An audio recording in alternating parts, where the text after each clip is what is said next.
आप सभी का स्वागत करता हूं अपने एमआरएस स्टडी परिवार में। तो डियर हम लोग जो है यहाँ पे डिस्कस कर रहे थे कंस्ट्रक्शन इंजीनियरिंग मटेरियल, जो कि 8 सेमेस्टर का इलेक्टिव पेपर है। और 2024 का पेपर सॉल्यूशन जो है हम यहाँ पे देख रहे थे। 7 सेमेस्टर का एग्ज़ाम जो है चल रहा है। 7 या 8 मार्च तक जो है लास्ट एग्ज़ाम्स है।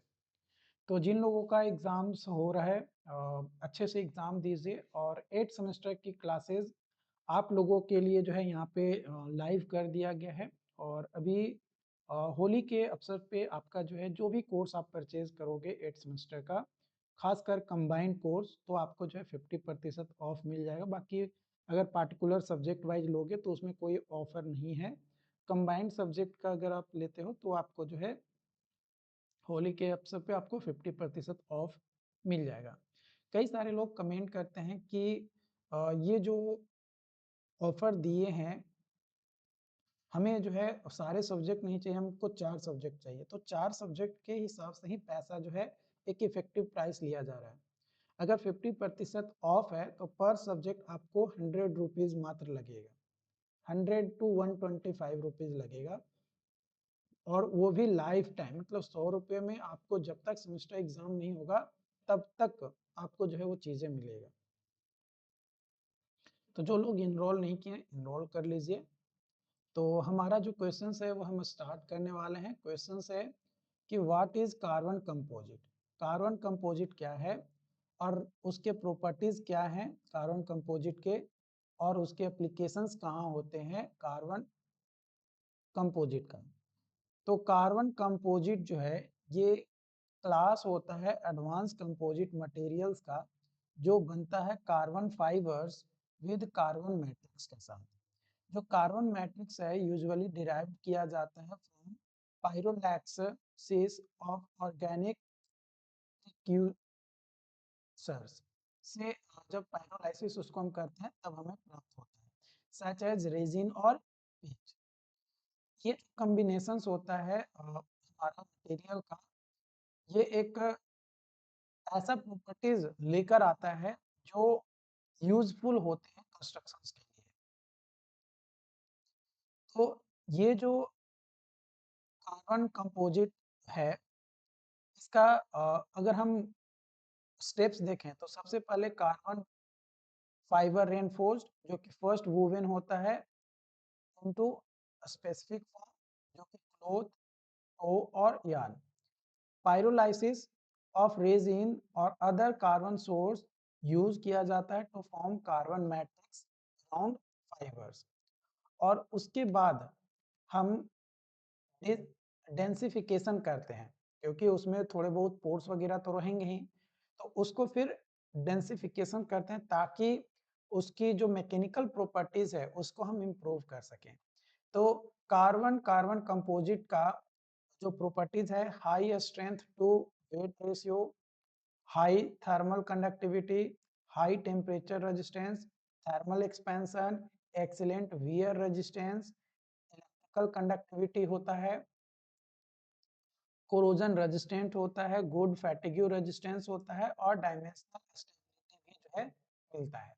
इसका यूजेज अगर हम देखें सीसी का, तो एरोस्पेस इंडस्ट्री में यूज किया जाता है ना, जैसे एयरक्राफ्ट ब्रेक्स में या रॉकेट इंजन्स में प्रोपल्सन सिस्टम में यूज किया जाता है। ऑटोमेटिक ऑटोमोटिव इंडस्ट्रीज में ब्रेक डिस्क और पैड्स इंजन कंपोनेंट्स में यूज किया जाता है। डिफेंस एंड मिलिट्री में मिसाइल कंपोनेंट और केजिंग के लिए आर्मर एंड डिफेंस सिस्टम में यूज होता है। न्यूक्लियर इंडस्ट्रीज में फ्यूजन रिएक्टर में यूज होता है। इलेक्ट्रॉनिक्स में बात किया जाए तो इलेक्ट्रिकल कॉन्टैक्ट्स एंड कंपोनेंट्स में यूज होते हैं, जो कि हाई थर्मल कंडक्टिविटी और इलेक्ट्रिकल कनेक्टिविटी के लिए रिक्वायर होता है। स्पोर्ट इक्विपमेंट में जैसे हाई परफॉर्मेंस स्पोर्ट गियर के लिए यूज होता है। हीट एक्सचेंजर्स के लिए यूज होता है। इंडस्ट्रियल टूल्स जैसे कटिंग टूल्स, एब्रेसर्स, इन सभी में यूज होता है। मेटल एप्लीकेशंस में अगर मेडिकल एप्लीकेशंस अगर हम देखें तो इम्प्लांट एंड प्रोस्थेटिक्स में यूज होता है बायो कॉम्पेटिबिलिटी के लिए। मेडिकल एप्लीकेशंस होते हैं। एडवांटेज अगर हम देखें कार्बन कार्बन कंपोजिट का, तो exceptional thermal resistance, high strength and toughness, long term durability, excellent fatigue and wear resistance. Disadvantage अगर हम देखें सीसी का, तो high cost, brittleness, manufacturing complexity and difficult to repair. मैंने इसका जो रिपेयरिंग होता है वो थोड़ा डिफिकल्ट होता है, वो उतना अच्छा नहीं, मतलब इजीली हम रिपेयर नहीं कर सकते हैं, थोड़ा कॉम्प्लिकेटेड होता है। अगला क्वेश्चन है, how is construction and demolition waste recycle. Construction और डेमोलिशन वेस्ट रिसाइकल को कैसे करते हैं? तो construction and demolition waste includes material generated during construction, renovation, demolitions of building, road और other structure। ये जो वेस्ट होता है ये कंसिस्ट करता है कंक्रीट को, वुड को, मेटल को, ग्लास को, प्लास्टिक को, जिप्सम को, सेरेमिक्स को, ब्रिक्स को, एसफाल्ट को, सॉइल को। तो जो रिसाइकलिंग होता है कंस्ट्रक्शन एंड डेमोलिशन वेस्ट का, वो इसेंशियल प्रैक्टिस होता है फॉर सस्टेनेबल कंस्ट्रक्शन के लिए। इसके अलावा लैंड यूज को रिड्यूस होता है, क्योंकि हम जो तोड़े उसी को यूज कर रहे हैं। फिर कंजर्विंग नेचुरल रिसोर्स को कंजर्व करता है, साथ ही साथ इन्वायरमेंटल इम्पैक्ट को भी कम करता है। इसमें सबसे पहले हम वेस्ट को क्या करेंगे, कलेक्ट करेंगे और सॉर्ट करेंगे, है ना। मैंने पहले सेग्रीगेट, जो भी हमारा वेस्ट है उसको पहले प्राप्त करेंगे, उसके बाद उसको सेग्रीगेट करेंगे कि कौन कौन सी चीजें हमारे यूजफुल है, मतलब जिसका हम गारंटी में यूज ले सकते हैं। उसके बाद उसको एक स्पेसिफाइड सॉर्टिंग करेंगे कि हम इसको हम इस तरीके से अगर रिफाइन कर देते हैं तो उसको हम आगे भी यूज कर सकते हैं। तो सेग्रीगेट करेंगे, सॉर्टिंग करेंगे फैसिलिटीज को, फिर कंक्रीट रिसाइकलिंग का प्रोसेस स्टार्ट करेंगे, जिसमें क्रशिंग, स्क्रीडिंग, रीयूजिंग ये आपका आएगा। वुड रिसाइकलिंग में chipping, shredding and reusing, metal recycling में आपका मैग्नेटिक सेग्रीगेशन और melting and reprocessing, glass recycling में क्लीनिंग एंड सॉर्टिंग, क्रशिंग, मतलब जो भी हमारा पार्टिकल्स है, चाहे जिप्सम हो, asphalt हो, प्लास्टिक्स हो, हम अलग अलग सेग्रीगेट करेंगे और उसके हिसाब से उसका रिसाइकलिंग करेंगे और उसको रीयूज जो है हम करेंगे। उसके बाद जब हम देखेंगे कि इसका क्या बेनिफिट मिलता है कंस्ट्रक्शन एंड डेमोलिशन वेस्ट का, तो लैंड यूज कम होगा, कंजर्व होगा रिसोर्स को, एनर्जी सेव होगा और कार्बन फुटप्रिंट जो हमारा डेवलप होगा वो भी कम होगा, कार्बन फुटप्रिंट भी जो हमारा कम होगा। बट इसमें चैलेंजेस भी आते हैं कंस्ट्रक्शन एंड डेमोलिशन वेस्ट को रिसाइकिल करने में, जैसे कंटेमिनेशन की पॉसिबिलिटी होती है, सेपरेशंस ऑफ मटेरियल्स, ये थोड़ा डिफिकल्ट होता है, चैलेंज फेस करना पड़ता है, क्योंकि अलग अलग टाइप ऑफ वेस्ट हमारे जो है साइट पे होता है और उसको रिसाइकल करना, रिसाइकलिंग प्लांट तक लाना, उसको अलग करना, ये थोड़ा कॉम्प्लिकेटेड होता है। Economic viability, lack of awareness, ये आपका होता है। End products of construction and waste recycling, recycle concrete aggregate, recycle wood product जैसे melt, biofuel, particle board, fibre board, ये रिसाइकल्ड मेटल जैसे steel, aluminium, copper, other metals जो use किया जाता है in manufacturing of raw new building materials के तौर पे, एज ए रॉ मटेरियल के तौर पे। रिसाइकल्ड ग्लास जो कि न्यू ग्लास को बनाने में मदद करेगा, या इन रोड कंस्ट्रक्शंस में एग्रीगेट के तौर पे यूज कर सकते हैं। रिसाइकल्ड जिप्सम, जिसका यूज कर सकते हैं हम नए जिप्सम बोर्ड को बनाने के लिए, या सॉइल कंडीशनर के लिए यूज कर सकते हैं एग्रीकल्चर। रिसाइकल्ड प्लास्टिक जो कि यूज किया जाएगा इन इंसुलेशन, पाइप्स और अदर कंस्ट्रक्शन मटेरियल के लिए। अगला क्वेश्चन है आपका, यहाँ पे क्वेश्चन बोला जा रहा है कि what is the problem with construction and demolition waste कौन से प्रॉब्लम हमारे जो जनरेट होते हैं जब हम सी एंड डी वेस्ट रिसाइकलिंग करते हैं। तो सबसे पहला कंटामिनेशन, क्योंकि मिक्स्ड मटेरियल होता है जैसे would, metal, plastic, gypsum, concrete, hazards substance, तो वो क्या करता है, कहीं ना कहीं कंटामिनेट करता है, जैसे पेंट्स, एडहेसिव्स, केमिकल्स और एस्बेस्टोस, जो कि डिफिकल्ट होता है रिसाइकल करना एक सर्टेन मटेरियल को। हैजार्डस मटेरियल जैसे उसको स्पेशल हैंडलिंग करना पड़ता है, ट्रीटमेंट करना पड़ता है, डिस्पोजल करना पड़ता है, तो वो चीज़ें जो है थोड़ा हैजार्डस हो जाता है, मतलब कंटामिनेट कहीं ना कहीं हमें करता है। इसके अलावा कई बार जो है रिसाइकलिंग कॉस्ट जो है वो बहुत ज़्यादा होता है। इनिशियल इन्वेस्टमेंट, ऑपरेशनल कॉस्ट और इकोनॉमिकली विजिबिलिटी जो है देखने को मिलता है। तो ये चैलेंजेस फेस करने को मिलता है, क्योंकि ऑब्वियसली आप किसी भी मटेरियल को रीयूज करना चाहते हैं तो रिसाइकिल करेंगे, तो इनिशियल इन्वेस्टमेंट जो है आपको करना पड़ेगा, एडवांस मशीनरी आपको लगाने पड़ेंगे, ताकि आपका जो है सी एंड डी वेस्ट को रिसाइकल कर सके, जो कि कैपिटल इंटेंसिव होता है। And cost of installing crusher, sorter, separator, वो मतलब थोड़ा कॉस्टली होता है, महंगा पड़ता है।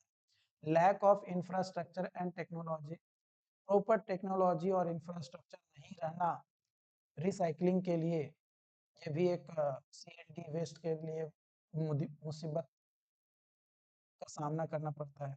Limited recycling facilities, insufficient sorting technology, limited recycling methods होते हैं। Quality and market demand for recycled material, recycled material के लिए क्वालिटी और मार्केट डिमांड जो है इनकंसिस्टेंट होता है। मार्केट जो है जल्दी रिसाइकल कंस्ट्रक्शन मटेरियल को सस्ता में चाहती है, लेकिन रिसाइकलिंग प्रोसेस में पैसा अच्छा खासा खर्च होता है। तो जब पैसा अच्छा खासा खर्च होता है तो भाई वो थोड़ा महंगा मिलता है, चीपर नहीं होता है। और रेडली अवेलेबल जो मटेरियल्स होता है उसका क्वालिटी भी अच्छा मिलता है, सस्ता भी मिल जाता है। और ये जो रिसाइकल्ड है वो थोड़ा महंगा मिलता है, थोड़ा कॉम्प्लिकेटेड हो जाता है, मतलब चैलेंजेस फेस करना पड़ता है। लीगल एंड रेगुलर वेरिएंट, है ना, अनक्लियर रेगुलेशन, बिल्डिंग कोड्स और परमिट एंड लाइसेंस भी जो है इशू करवाने पड़ते हैं कि भाई हम सीएनडी वेस्ट को रिसाइकल करके हम उसको रीयूज करना चाहते हैं। तो लीगल और रेगुलेटरी बैरियर भी जो है यहाँ पे जनरेट होता है। इसके अलावा स्टोरेज और लैंड कैपेसिटी रिसाइकलिंग के लिए थोड़ा स्पेस लिमिटेड हो जाता है। और कई बार लोगों को प्रॉपर ट्रेनिंग, प्रॉपर स्किल्स नहीं मिलने के कारण से या अवेयरनेस नहीं होने के कारण से भी जो है एक गैपिंग देखने को मिलता है, और उसके कारण से जो सफिशिएंट या इफिशिएंटली रिसाइकल प्रोसेस होना चाहिए वो कहीं ना कहीं इनएफिशिएंट आपका जो है बन जाता है। तो ये तमाम थे आपके इन्वायरमेंट इशू भी आते हैं, लिमिटेड रिसर्च एंड डेवलपमेंट भी जो है देखने को मिलता है। तो ये कारण है आपका। उसके बाद अगली क्वेश्चंस की ओर बढ़ते हैं। तो अगला क्वेश्चंस है आपका, right short note on any four, किसी फोर पे आपको लिखना है। तो देखो सबसे पहले बात करेंगे ड्यूरेबिलिटी। ड्यूरेबिलिटी जो है ये मटेरियल के बारे में जनरली बताता है कंस्ट्रक्शंस में। ये बताता है कि मटेरियल जो है environmental factors over time with significant degradation हमारा होगा कि नहीं होगा, या होगा तो कितना होगा, उस चीज को ड्यूरेबिलिटी में पता चलता है। For concrete durability include resistance to और other forms of wear and factor जो इन्फ्लुएंस करता है ड्यूरेबिलिटी को, concrete, steel, machinery including exposure to moisture, temperature variations, pollutants, acidic and alkaline environments। durable material जो एक्सटेंड होता है life span of structure और reduce करता है need for maintenance. Classification of brick, first class brick, second class brick, third class brick, fly ash brick और fire brick. Ready mix concrete ready mix यानी RMC ये एक ऐसा concrete होता है जो फैक्ट्री या बैचिंग प्लांट में बनाया जाता है। जो भी हमारा डिजाइन मिक्स है उसको सेट करके, और जो भी हमारा साइट है ऑन साइट पे बैचिंग प्लांट पे करते हैं, फैक्ट्री में भी करते हैं, और जिस भी लोकेशंस पे हमें ज़रूरत होती है उस लोकेशन पे जो है मिक्स करके हम उसको ट्रांसपोर्ट कर देते हैं। आरएमसी जो है कन्वीनियंट होता है और इंश्योर करता है uniformity in concrete quality due to controlled production conditions. It also saves time, labor, and material wastage at the construction site. RMC can be customized to meet a specific strength, durability, and workability requirements. Its application include residential, commercial, and infrastructure project. फिर आता है biodegradable plastic. Biodegradable plastic जो है एक ऐसा type of plastic होता है जो रिन्यूएबल सोर्सेज रिसोर्सेज से बनता है, जैसे प्लांट वेस्ट मटेरियल जैसे starch, corn and sugar corn. Unlike unconventional unlike जो कन्वेंशनल प्लास्टिक होता है वो 100 of years to degrade, biodegradable plastic break down more easily. Biodegradable plastic जो है आसानी से डिग्रेड हो जाता है, इसलिए वो थोड़ा अच्छा होता है। बायोडिग्रेडेबल प्लास्टिक जो है हेल्प करता है पॉल्यूशन को कंट्रोल करने में या रिड्यूस करने में, इन्वायरमेंट इम्पैक्ट को रिड्यूस करता है specially in landfills and oceans को। नैनो कंपोजिट्स और 3D प्रिंटिंग, इसको आप यहाँ पे देख सकते हो। बाकी 4 ही यहाँ पे एक्सप्लेन करना था तो 4 को मैंने एक्सप्लेन कर दिया, बाकी का नोट्स आपका दिया गया है। आप नोट्स को जो है कोर्स में जाके चेकआउट कर सकते हो। ओके।